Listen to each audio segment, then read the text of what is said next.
All right, let's talk to someone who will be questioning the special counsel, Congressman Guys, I'll be right back.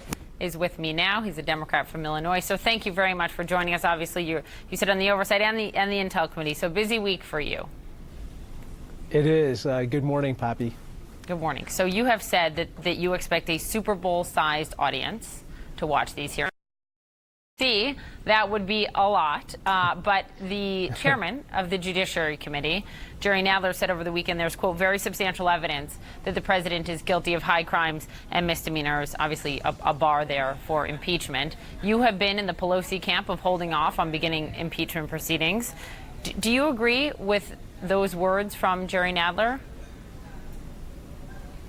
Yes, there's evidence. I think that a lot of people are going to pay attention to what Bob Mueller says about that evidence, as well as a number of issues. I just want to point out, you know, in the Intelligence Committee, which is what I sit on, we're going to be talking about Volume 1, which is about Russian interference in our democracy.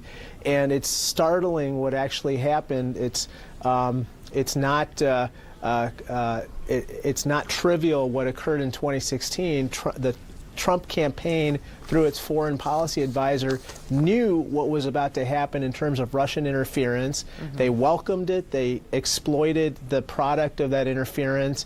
They had numerous interactions with the Russians in 2016, and then they proceeded to cover up those interactions. So even though it may not have risen to criminal conspiratorial activity, it was deeply unpatriotic, and that's important to talk about and hear from Mr. Mueller about. Is deeply unpatriotic enough to move forward with impeachment proceedings in your mind? I don't know. I want to hear what Mr. Mueller has to say about all of this. I think people are going to pay very close attention to what he says, and his special stature and credibility make it more likely than not that a large audience is going to be listening very carefully.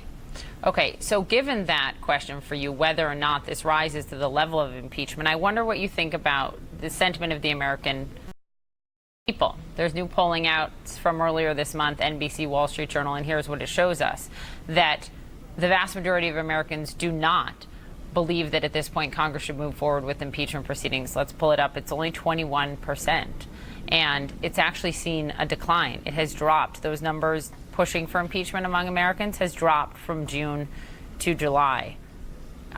You have held back, but more than 90 of your fellow Democrats in the House have said, yes, impeach now, move forward with impeachment now. Do you think that they are not, Congressman, listening to the will of the majority of the American people?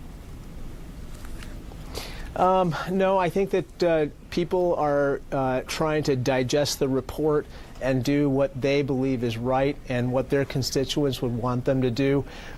Poppy, I think that most Americans, the vast majority, have not read the report. I have, and I'm rereading sections of it right now. I think that on Wednesday, I think people are going to be consuming the report through Bob Mueller for the first time. You know, a lot more people watched the movie Godfather than actually read the book.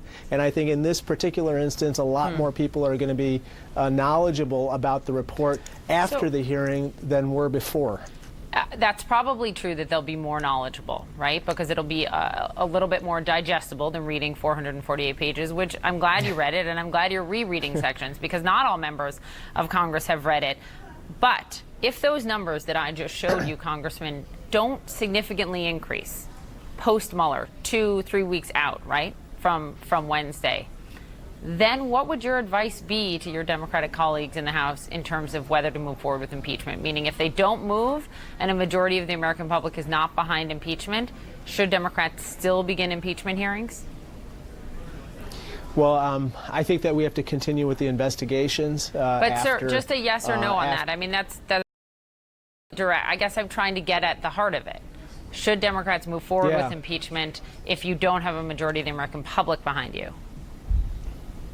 Well, I think that if we cannot have the majority of the American people, or if we can't sustain a conviction in the Senate, then I would be inclined against moving forward, because at the end of the day, we don't want a situation where we start something that we can't finish, and then it emboldens the president to engage in further such behavior, and he can really claim exoneration. But I just want to point out one thing, Poppy, which is that Sure. I think that even after this, we have to continue with our oversight and investigations, even after the Bob Mueller hearing, whether it's getting into the counterintelligence aspects of the links between Trump officials and Russia, or getting into the money laundering and other issues to prevent them from happening again.